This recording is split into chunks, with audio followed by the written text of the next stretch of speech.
This is topic 8, current electricity, of the New York State Regents Physics course. In section 8.05a, we'll be defining and visualizing resistance. I am Locutus of Borg. Resistance is futile. Your life, as it has been, is over. From this time forward, you will service us. Well, any of you who are Star Trek fans, not Star Wars, Star Trek, know from Captain Jean-Luc Picard that resistance is futile. Well, let's talk about exactly what resistance is and why, although it may be futile to try to fight against the Borg, it's not futile to offer some resistance in an electrical circuit so that you can get it to function properly, so that your light bulbs light and your refrigerators work and your microwave doesn't blow up. So what exactly is resistance? Well, let's talk about a little town called Ohmsville that is nestled in the mountains. All right, here's Mount Coulomb, and there's a mountain in the front here too. So Ohmsville is surrounded on three sides by big giant mountains. The only problem is there's a very small kind of a mountain over here, all right, and it allows access by the invaders, all right, into Ohmsville. So here comes all the invaders, all right, and we can use the analogy that the invaders are like electrons, right? When there's no resistance, all right, there's no structure here, the invaders can get right into Ohmsville, all right, and wreak havoc, all right? So this is too many electrons, all right, or in other words, too much current getting into Ohmsville. So what's the solution? Well, the solution is that you want to build a castle right here. You want to put up some resistance. Castle. Voila! Instant castle. So now the castle represents resistance. The castle offers resistance. It doesn't allow the invaders to just run over the mountain and blow up Ohmsville. That would be too much current. Remember, these little invaders here represent electrons. So what happens is when you put in some resistance, right, now the electrons go through much slower. Right, the invader knocks on the castle door, says, "Can I please visit Ohmsville?" And Ohmsville says, "Well, you're going to have to pay taxes and you're going to have to give us all your weapons." And the invader's like, okay. So he pays his taxes, he gives up all his weapons, and then he's allowed into Ohmsville. So the castle is slowing down the flow of electrons, which means that the current decreases. Right? It's regulating the flow of electrons into Ohmsville so that you don't get too much current, so you don't blow up anything in Ohmsville. All right, let's look at a couple of equations very, very quickly. You've got Ohm's Law, R equals V over I. Now you know that the voltage should not change because the voltage is based upon the battery. And as long as the battery is working correctly, the battery is providing a specific voltage that does not change in most cases.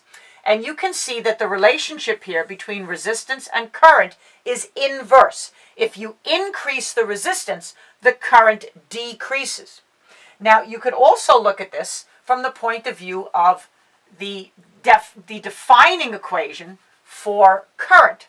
Right? If current is charge, and charge is based upon the number of electrons going through, charge per time, you see that there is a direct relationship between charge and current. So if there's more electrons going through in the same amount of time, that's more current.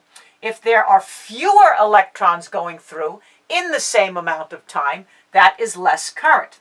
So you can look at it as fewer electrons in the same amount of time, or since there is an inverse relationship between current and time, if it takes more time, right, more time for the same amount of electrons to go through, you've slowed down the current. More time would mean less current. The current would decrease. All right, in any case, what's happening when you increase the resistance is that the current is decreasing. The electrons are not getting in there quite as quickly. To understand why some materials make good resistors and others don't, you first want to understand the difference between a material that is a good conductor versus a material that is a good insulator. Now, it just so happens that metals are very good conductors. Metals have 1, 2, or 3 valence electrons, usually, and metals have valence electrons that are highly mobile. Metals lose their electrons easily and allow them to flow away from the atoms. Now, if we imagine that this is a piece of wire and that these circles represent copper atoms. Now, copper is an element that has 1 valence electron. It's a metal, right? And if you imagine that each valence electron, right, so this copper atom has this valence electron and it is able to flow away from the atom. This atom has his valence electron, all right, and it is able to flow. Each of these atoms has 1 valence electron, and that valence electron flows away from the atom very easily, especially when you apply a potential difference, in other words, a voltage, to the piece of wire, right? And the electrons start flowing in a particular direction. Now we've got these electrons flowing to the right. Keep in mind, and I won't go into it right now, but keep in mind that the direction of conventional current I is opposite the direction of electron flow. This is not a big consideration for most calculations that we'll do in the first year of physics, but just know that conventional current is flowing in the direction of positive. It's the electrons that are flowing that way. The conventional current is going in the opposite direction. All right, so again, here we have electrons flowing to the right. We've got 1, 2, 3, 4, 5, 6, 7, 8, 9, 10, 11, 12, 13, 15 atoms. All right, so we should have 15 valence electrons heading in that direction and more coming in from this side. All right, so we've got all these valence electrons flowing through the wire easily because metals like to lose electrons and allow them to flow away. 1, 2, 3, 4, 5, 6, 7, 8, 9, 10.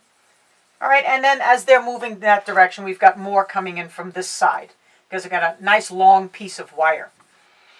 All right, so this is a good example of a conductor. It has mobile electrons. The electrons are able to flow. When a potential difference starts pushing them, right, they are able to flow. And that's what we call current, the movement of charges through a wire. Now, nonmetals in general would make much better insulators. A nonmetal has 5, 6, 7, or 8 valence electrons generally, and they are not as mobile as the electrons in a metal. So if we were able to make a piece of wire out of sulfur, which would present all kinds of problems, which I'm not going to go into, but if we could, you would notice that each sulfur atom has 6 valence electrons, and it seems like there's an awful lot of electrons, but they are not leaving the sulfur atoms. Nonmetals like to hold on to their electrons. They don't like to allow them to wander.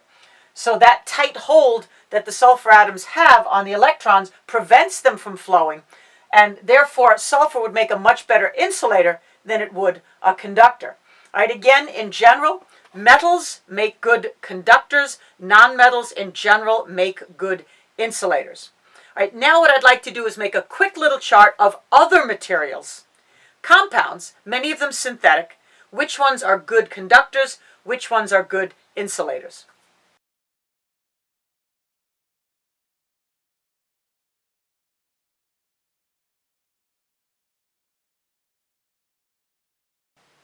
Now, resistivity is a number assigned to a material.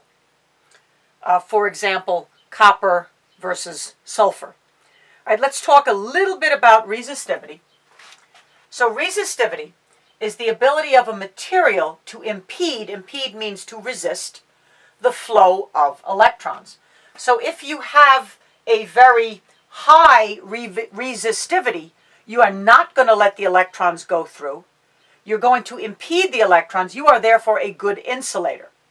If you have a low resistivity, you are going to allow those electrons to flow through. You're not going to resist the electrons. That would make you a good conductor. Now, the symbol for resistivity is the Greek letter rho, And the unit for resistivity is an ohm meter. That's ohm times meter. Now, if I were to just put some materials on this scale, rank them in a very rudimentary sort of way.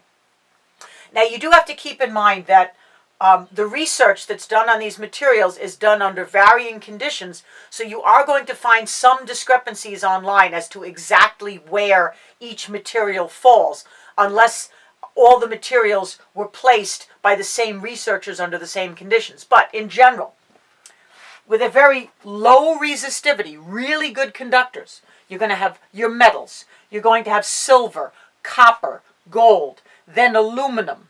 Right now, your semiconductors, germanium and silicon, right? And then you get into the good insulators, things like wood, plastic, sulfur, diamond, right?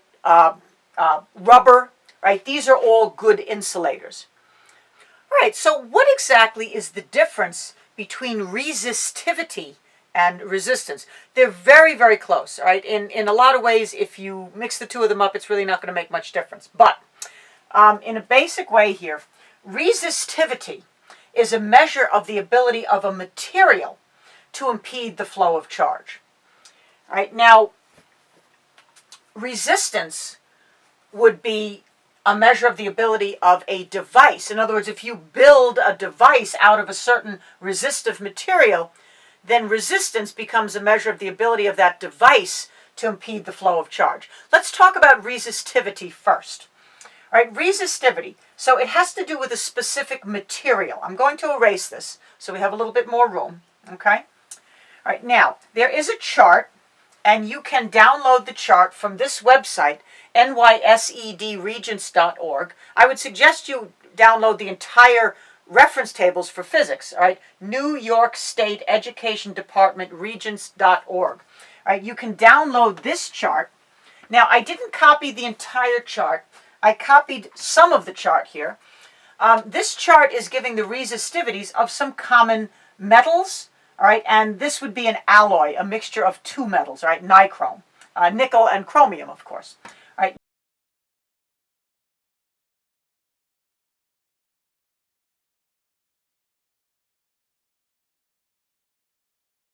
Now, if you look at the resistivities, all right, let's look at first of all the symbol. All right, the symbol for resistivity, all right, would be the Greek letter rho. All right, that's rho. All right, and the unit for resistivity, perhaps you remember from earlier, is the ohm times meters. Guys, that's not ohms per meter, right? It's ohm times meter, okay? All right, so you've got your unit for resistivity over here, the ohm meter.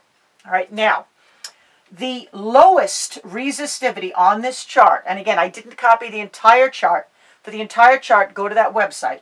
All right, the lowest resistivity here is 4. All right, take a look. All the exponents are the same. All right, so to find the lowest resistivity, just look at these numbers in front here. All right, so the lowest resistivity would be silver. All right, it is the let's say the smallest, all right, resistivity. So it does not resist the flow of, let's just say, for example, electrons. All right, so this would make silver the best conductor on this chart. All right, silver would be the best conductor. Now, the second best conductor would be the next smallest resistivity. All right, so this would be the second, copper would be the second best conductor. So then the question comes to mind, why do we use the second best conductor when we wire our homes or we build little electrical devices? Why don't we use the best conductor? Well, that's kind of obvious. Silver is very, very expensive, all right? Much more expensive than copper, all right? And copper isn't cheap, all right? So we settle for the resistivity or the conductivity, all right, of copper, all right, even though it's the second best because silver is so expensive, all right? Now, resistivity comes up in an equation that you use to determine the resistance, for example, of a piece of wire or a long, thin conductor. All right, so if we imagine a piece of wire, right, here's a piece of wire, and on the end of the wire would look like a circle, right, if you cut that wire and you look at a cross-section of the wire. Now, if you want to calculate the resistance of the actual device that's made out of this copper wire, right, here's an equation. R, the resistance, equals rho, that's your resistivity, times the length of the wire, divided by the cross-sectional area of the wire. All right, now, there is an entire video devoted to this equation and resistivity. It's the next video, all right? And what would happen is to figure out the cross-sectional area of the wire, well, the end of the wire is a circle. So if you know the radius of that circle, you can now calculate the area, the cross-sectional area. It would be the area of that circle, or pi r squared.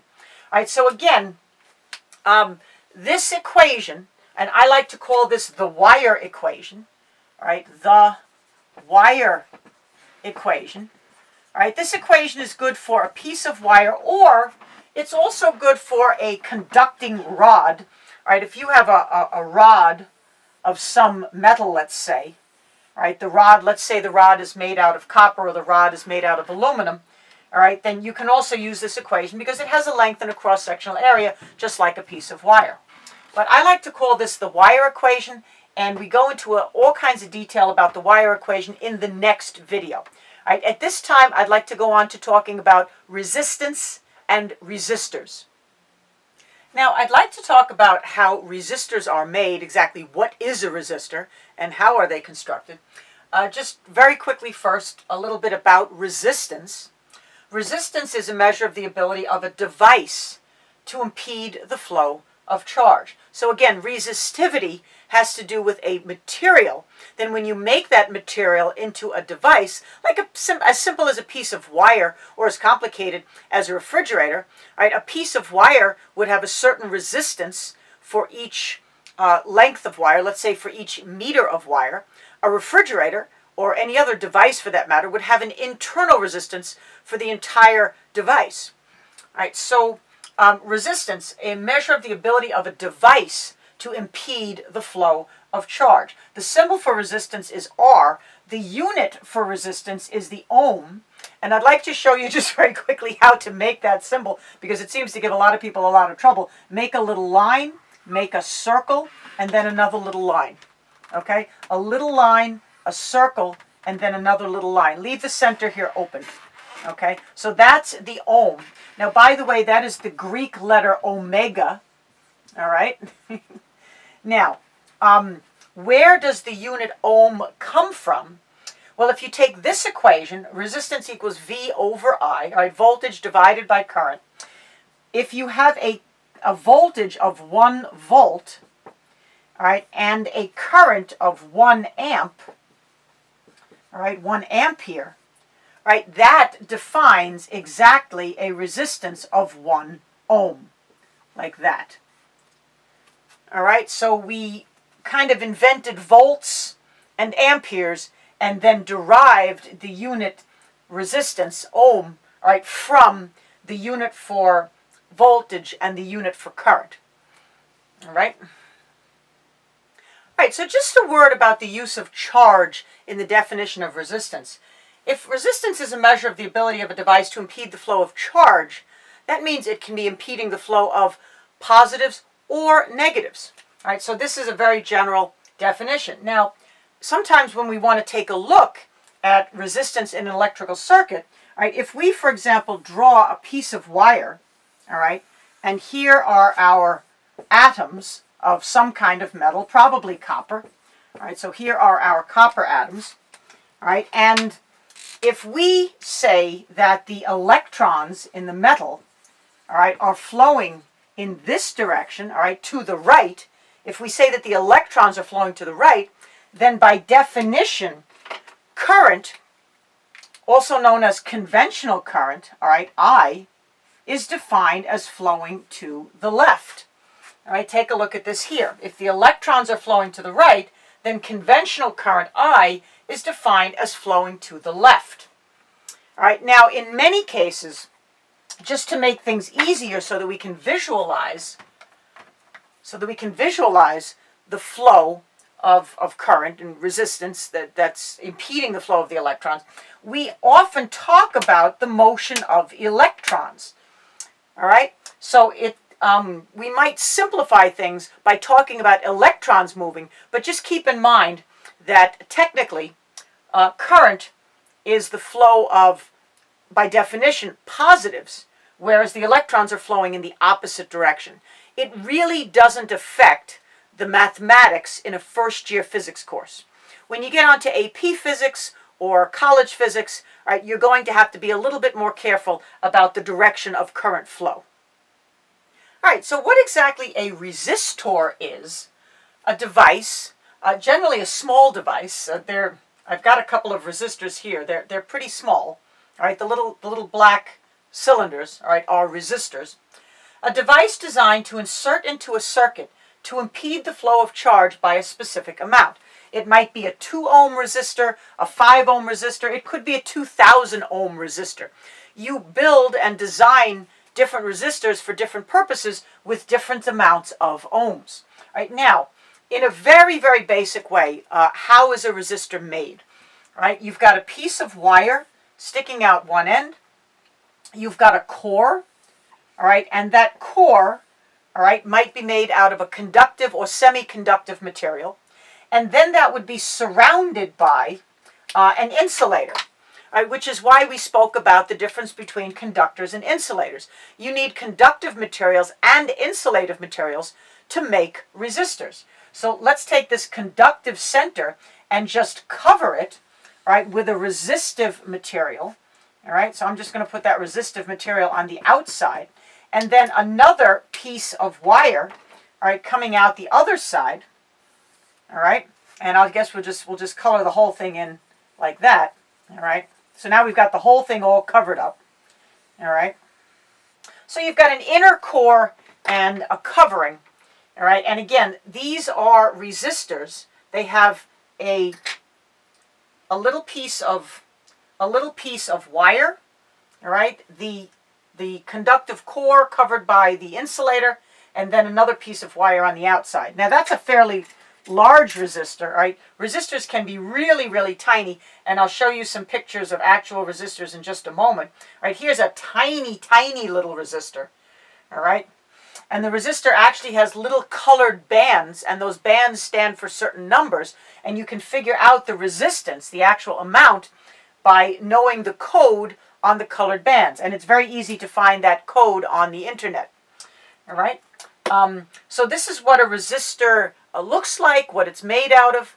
All right, and you insert them into circuits to change the flow of the current. Remember, if you increase the resistance, right, the total resistance of a circuit, the current going through that circuit, the total current, is going to decrease.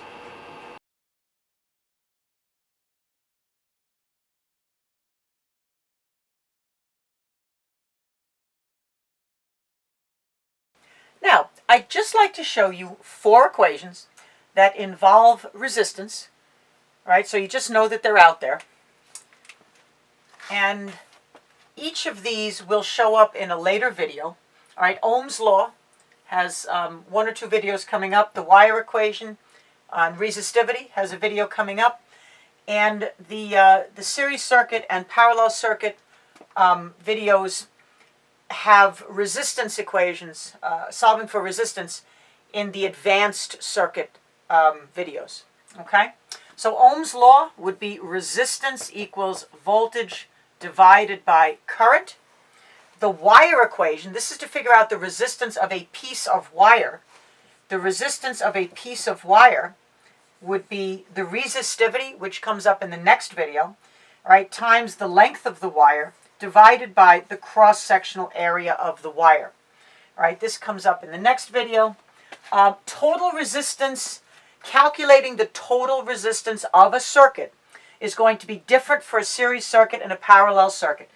In a series circuit, all right, resistance total. Now, some people like to make it resistance equivalent, which is the same thing as saying the total resistance. All right, so equivalent resistance or total resistance is going to be just adding up the resistance of all the parts of the series circuit. For a parallel circuit, the equation would be 1 over the total resistance, and then you would add up the inverses of all the parts of the circuit. Now, there might be more than 3 parts. All right, so we'll just put a dot, dot, dot there, dot, dot, dot there. If there's only 2 parts, you're going to stop at 2 parts, all right, if there's only 2. All right, it might be 4, R4, R5, whatever. All right, just add up all the resistances of all the parts for a series circuit. For a parallel circuit, you're taking the inverse after you add up the inverses of all the parts of the parallel circuit. So these are pretty much all the equations that you will be seeing and needing to use to figure out any resistance under any circumstances. In general, for most materials, as the material heats up, the resistivity is going to increase. And so the resistance of a device made out of that material will also increase. So again, there is a direct relationship between temperature and resistivity and resistance. Now, why is that? Let's take the same piece of wire, right? Here's a piece of wire when it's cold and the same piece of wire when it's hot. All right, we can think of this as the piece of wire before you put on the heat in the house, and here's the piece of wire when you're heating the house. This house is cold, this house is warm. Now, perhaps you remember from 7th or 8th grade that when you heat materials up, the atoms vibrate faster. Cold atoms don't vibrate as much. They don't move as much. But when you start heating them, they start to vibrate a lot faster. It's a greater average kinetic energy, so they're moving more. So the cold atoms are just sort of staying still. It's very easy for the electrons to get through because the atoms aren't moving very much. So the electrons get through very quickly, a heck of a lot quicker than I'm pushing them through. All right? So for cold atoms, the electrons are able to move through very quickly. All right? That's lower resistance. Now, when you heat the atoms up, they vibrate more. Jiggity, jiggity, jiggity, jiggity. They're vibrating back and forth. This atom is going here and there, right? This atom, vibrate, vibrate, vibrate. The hotter you make it, the more they vibrate, right? Vibrate. It's moving this way and then moving back that way. That's what a vibration is. It's a back and forth, back and forth. So these guys are going, ah, like that. They're moving around a lot. And what happens is the electrons are trying to get through and they're bumping into, hey, get out of my way, and it's really hard for those electrons to get through because those atoms are bumping into them and stopping them from getting through. It's very, very hard for the electrons to get through. It took a while for that electron to get there, didn't it? All right, so now this guy's going to try to go, but the atoms are going like this and they're bumping into the electrons and they're not letting the electrons go through easily. So the hotter the substance is, the more you heat up the substance, the harder it is for the electrons to get through, the more the resistivity and the resistance increases. So just a quick summary you can put in your notes. There is a direct relationship between temperature and resistance. That means as temperature increases, the resistance increases also. As temperature increases, the resistance increases also. So what you find now is that every object, let's take something simple like a piece of wire, right? Or for example, the human body, a lot more complex. Every object has a certain resistance, and that's based upon the resistivities of its materials, and also based upon the size, the shape, and the density of the object. Now, likewise, every time you build a device, it can be as simple as a toaster or as complicated as a car, right? Every device that has wires and electricity running through it, every device that you build has a certain internal resistance. Now, there is a little device called a resistor, right? And basically, it attaches with the ends of the resistor attached to pieces of wire. I'll show you some resistors in a few minutes. Now, that resistor is going to have a specific resistance, and I'm just going to call that R for now. Right? Whatever the resistance of the resistor is, when you put a certain voltage, when you give that resistor a certain voltage, it's going to have a certain current flowing through it, and that's going to determine how much power the resistor uses up. All right, so these symbols, VIRP, are going to apply to every device, and we're going to be able to calculate, as we go through more of the videos, we're going to be able to calculate the voltage, the current, the resistance, or the power that each device is using. All right, now, similarly, your microwave, your car, your refrigerator, your curling iron, your blow dryer, all right, they all have a certain internal resistance. All right, so when you plug it into the wall with a specific voltage coming out of the wall, all right, 120 for the United States, that device is going to draw a certain amount of current, all right, I, and the resistance, all right, V and I and R, are going to determine how much power that device uses, and that's going to determine how much you're paying the electric company to use that device. So please remember, every resistor that we talk about, every light bulb, all right, every device, microwave, refrigerator, car, they all have a certain voltage, a certain current, a certain resistance, and a certain power, all right, when they're operating properly. Okay, so let's do just a quick algebraic manipulation of Ohm's law to solve it for R, V, and I. All right, so Ohm's law would be R equals V over I. All right, that's resistance equals voltage divided by current. All right, so solve for R. R equals V over I. Now, what if you wanted to solve for the voltage or the potential difference? All right, what you would do, all right, one thing that you could do is to simply cross multiply. So you would put the R over 1. All right, then you would cross multiply. All right, V times 1 equals I times R. Okay, you would get V times 1, we don't need the 1, equals I times R. So you would get V equals I times R. Ohm's law solved for the voltage. All right, now, what if you wanted to solve for the current instead? Now, since R and I are inversely related, you can just switch. All right, you can just switch the R and the I. All right, put the I up there, put the I up there, put the R down there. Okay, and what you would get for your equation solved for I, all right, I equals V over R. All right, I equals V over R. Okay, so very simply, if you're trying to find the resistance and you've got the voltage and the current, you would use this version of the equation. If you're trying to find the voltage and you've got the current and the resistance, you would use this version of Ohm's law. And if you're trying to find the current and you have the voltage and the resistance, you would use this version of Ohm's law. All right, and the algebraic manipulation, I'm sure you know how to do. Very simple, all right? And it's all the same equation, just rearranged.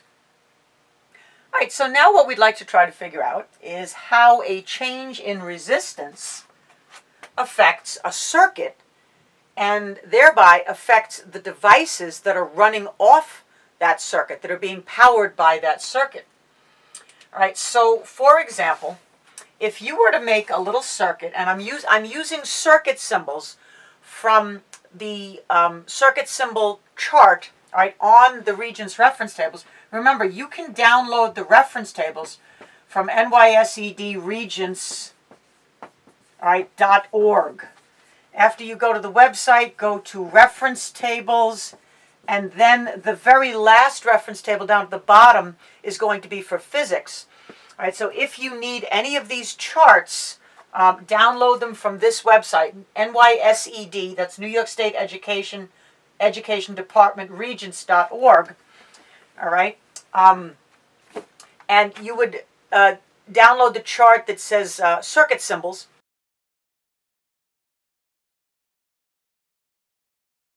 All right, so to make our first circuit, we're going to do a battery.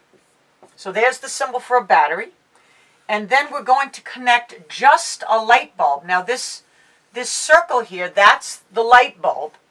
It's called a lamp on the chart. All right, and then there's wires connecting back to the battery.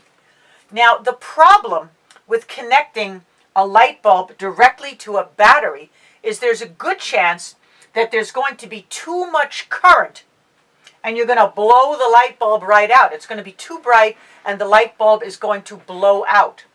So what you want to do to reduce the current is you want to have, all right, a battery. Here's the battery. All right, here's the wire. And you insert a resistor, right? Resistor looks like that. And that will decrease the current, all right, so that the light bulb will not get so much current. The light bulb will not blow out. Now, all this depends upon the type of battery, the type of light bulb, the type of resistor. But in general, if you're getting too much current, what you want to do is insert a resistor to reduce the current. Keeping in mind that this is all based upon Ohm's Law, the equation called Ohm's Law, which says R equals V over I. And this shows you that resistance and current are inversely related. So now you definitely have a little bit of resistance because the wire has resistance and the light bulb has resistance. But you've just added more resistance by putting in what is called a resistor. All right? If you increase the resistance, given the same voltage, the voltage is coming out of the battery. Let's just say that this is a 10-volt battery. That's not going to change. All right? So the voltage is constant for these two examples. If you now increase the resistance, the current is going to decrease. Therefore, the bulb will not be as bright, and you will not blow out the bulb the minute you connect it to the battery. Just a quick little summary. Increasing the resistance in a circuit decreases the current, which can prevent a device, like a light bulb or your refrigerator, whatever, from damage. Right? When the current was too high, the light bulb would blow out. So we put in a resistor to increase the resistance, and that decreases the current going through the light bulb, which prevents the light bulb from being damaged. Remember, because of Ohm's law, resistance and current are inversely related, meaning as the resistance increases, the current decreases. And now we have just a brief introduction to graphs involving Ohm's law. All right, so if you were to graph voltage on the y-axis, here's voltage, and that would be the unit volts, and graph current on the x-axis, and that would be the unit amperes. So we'll do one graph here, all right, one line there and one line there. Now, since these are straight lines, we know that the general equation would be y equals mx plus b, but b is 0, all right, the y-intercept is 0, so we don't need the plus b. Now, y is voltage, so I'm going to put voltage right there where y is. All right, x is current, all right, so I'm going to put x right there, I. All right, now we know that a correct equation would be v equals I times r. So I'm just going to switch the x and the y, the x and the m, which is perfectly legal, okay? And we're going to get v equals I times, all right, and the slope would be r. So for this equation, where voltage is on the y-axis and current is on the x-axis, the slope, m, would be r. So the slope of this graph equals the resistance. Now, what that also means is that the one with the larger slope would be the greater resistance, and the one with the smaller slope would be the smaller resistance. All right, now, what if we swap the x and y axes? What if we put current here and voltage here? All right, what would that graph be telling us? All right, so if we put current here, all right, and again, that's amperes, and we put voltage here, and that's volts, All right, now here's a graph and here's a graph. All right, different graphs completely different than what's over here. All right, y is still equal to mx plus b. The y-intercept is still 0. Now, y is I, so we're going to put an I over here. All right, the slope we don't know yet. X is voltage, V. Now, we know that a correct version of Ohm's law would be I equals V over R. All right, so what could the slope be? All right, M would have to be 1 over R. Because if you put, you know what, let me move that up. All right, M would have to be 1 over R. Because if you put 1 over R in place of M, right, 1 over R times, right, X is V, then you're getting, put this all together, all right, what you're getting is I equals V over R. And you know that that's correct. So what that's telling you is that the slope here, M, is not resistance, it's 1 over resistance. The slope equals, let's say, resistance inverse, okay, or 1 over R, all right, or inverse resistance. You can just barely fit it down here. So, what that means is that on this graph, since the slope is 1 over R, the smaller resistance is up here. All right, this slope, the larger slope, would be the smaller resistance. The smaller slope would be the greater resistance. Greater resistance. Okay, so again, when you see a graph of current and voltage, all right, on the x and y axes, if the y-axis is voltage, then the slope is R. You calculate the slope, that's R. If the current is on the y-axis and the x-axis is voltage, then the slope is 1 over R. All right, so just be careful about what's on the y-axis for the two different graphs.